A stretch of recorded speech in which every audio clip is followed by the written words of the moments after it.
నమస్తే అండి, welcome to Guntur రుచులు. ఈరోజు అయితే ఇక్కడ రెసిపీ పచ్చిశనగపప్పు అలాగే పచ్చి కొబ్బరితో కర్రీ. చక్కగా గ్రేవీ కూర అండి ఇది.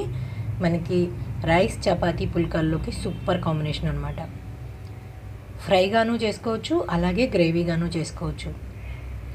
కూరగాయలు ఏమీ లేనప్పుడు పచ్చి కొబ్బరి ఉంటే చాలు, ఇలా ట్రై చేసి చూడండి. ఇష్టపడే వాళ్ళైతే బంగాళదుంపలు ఉంటే బంగాళదుంపలను కూడా ఇందులోకి వేసుకోవచ్చు. చాలా తక్కువ టైంలో కూడా అయిపోతుందండి, చాలా టేస్టీగా కూడా ఉంటుంది.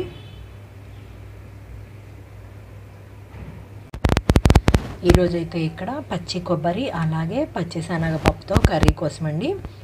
నేనైతే ఇక్కడ మెయిన్ ఇంగ్రీడియంట్స్ ఇక్కడ చూపిస్తున్నాను. పచ్చి శనగపప్పు వచ్చేసి 1/2 కప్ వరకు తీసుకున్నాను. అలాగే పచ్చి కొబ్బరి వచ్చేసి 1 చిప్ప వరకు ఇలా తురిమి పెట్టుకున్నాను.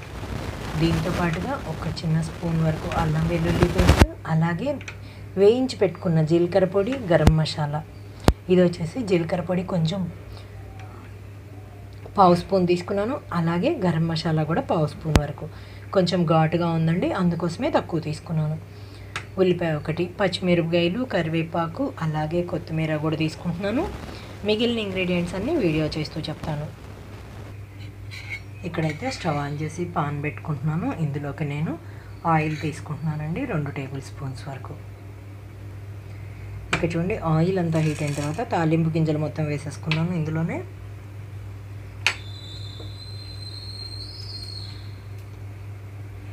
అలాగే కరివేపాకు రెమ్మలు కూడా. ఇక్కడ తాలింపు అంతా వేగినాయి అనుకున్న తర్వాత కట్ చేసి పెట్టుకున్న ఉల్లిపాయలు అలాగే పచ్చిమిరపకాయలు కూడా వేసేస్తున్నాను. ఇక్కడ కట్ చేసి పెట్టుకున్న ఉల్లిపాయలు పచ్చిమిరపకాయలు కూడా వేసేసుకున్నానండి. స్టవ్ని లో ఫ్లేమ్లోకి టర్న్ చేసుకొని ఉల్లిపాయలంతా సాఫ్ట్ కలర్కి వచ్చే వరకు వేయించుకోవాలి. ఇక్కడ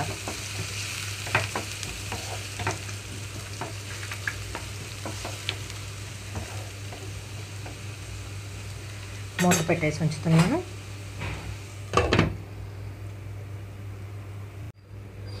మూత తీస్తున్నాను. ఇక్కడ నేను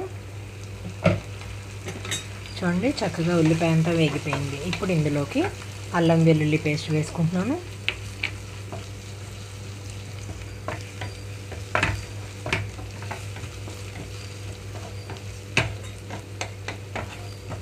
మీడియం ఫ్లేమ్లోకి టర్న్ చేస్తున్నాను. 1 నిమిషం పాటు అల్లం వెల్లుల్లి పేస్ట్ పర్ఫెక్ట్గా వేగితేనే మనకి కూరకి టేస్ట్ ఉంటుంది, మంచి వాసన కూడా.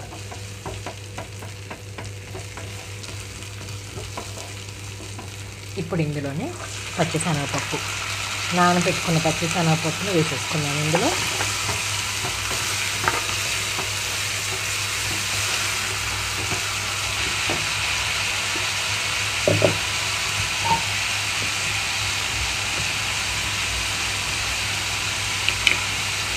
ఇక్కడ పసుపు, అలాగే రుచికి తగినట్లుగా సాల్ట్, దీంతో పాటుగా కారం కూడా వేసేసుకుంటున్నాను.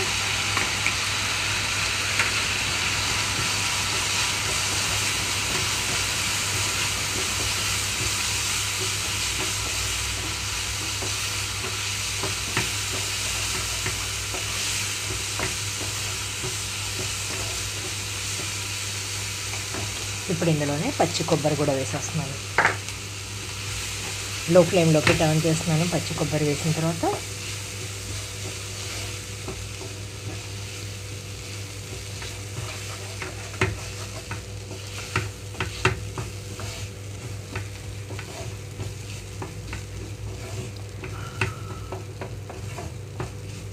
మీకు ఫ్రైగా కావాలనుకుంటే ఈ కన్సిస్టెన్సీలో ఉన్నప్పుడు గరం మసాలాలు అవి కూడా వేసుకున్న తర్వాత కొంచెం కొత్తిమీరను కూడా వేసుకొని స్టవ్ ఆఫ్ చేసుకోండి. నేనైతే ఇక్కడ చపాతీ పుల్కాల్లో కూడా కావాలి కాబట్టి గ్రేవీగా చేస్తున్నాను.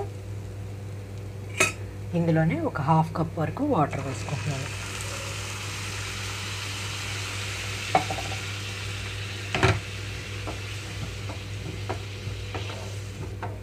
మూత పెట్టేసి ఉంచుతున్నాను.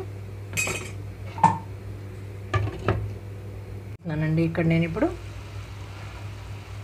నేనైతే 3 నుంచి 5 నిమిషాల పాటు ఉంచాను. చూడండి, వాటర్ అంతా దగ్గరగా వచ్చేసింది. ఇప్పుడు ఇందులోకి గరం మసాలా అలాగే వేయించిన జీలకర్ర పొడి వేసేసుకుంటున్నాను.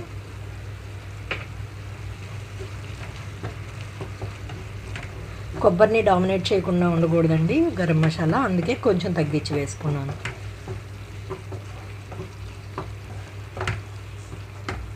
చివరిగా కొంచెం కొత్తిమీర వేసేసి కలిపి స్టవ్ ఆఫ్ చేస్తున్నాను.